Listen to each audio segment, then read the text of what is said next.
मला बघून शिवचरण प्रचंड घाबरला। मध्यरात्री आईने काय केलं हे त्याला माहितीच नव्हतं। काय केलं मी तुम्हाला ते पुढे शेअर करते। सकाळी उठले 7 वाजता, पटकन फेस वॉश करून घेतला, कारण बाळाने सांगितलं की आई वॉश वॉश वॉश। त्यानंतर लगेचच दुधामधली साय काढून दूध तापत ठेवलं, एकीकडे पटकन पीठ मळून घेतलं। आज नाश्त्याला करायचं होतं तुपातली चपाती आणि चहा।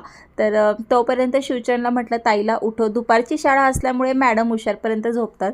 त्यानंतर म्हटलं आज ब्रोकोलीची भाजी करूया, मस्तपैकी पीठ मळून तयार होतं, चपात्या केल्या, चहा केला। सचिनला आज वीकली ऑफ होता, त्यामुळे आम्ही एकत्र मस्त नाश्ता केला। वैशूला टिफिनमध्ये असंच काहीतरी हेल्दी द्यावं, वरण भात तिने खाऊन गेली शाळेत। मी हे 21 दिवसाचं चॅलेंज स्वीकारलेलं आहे। जॅकफ्रूट इंडियाने मला पाठवलेलं आहे स्किन केअर रुटीनसाठी काही प्रोडक्ट।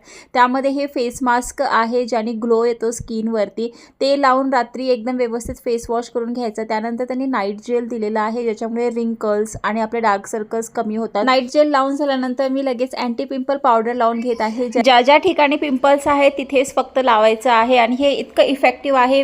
त्याचबरोबर हे आयुर्वेदिक असल्यामुळे साईड इफेक्ट सुद्धा नाही।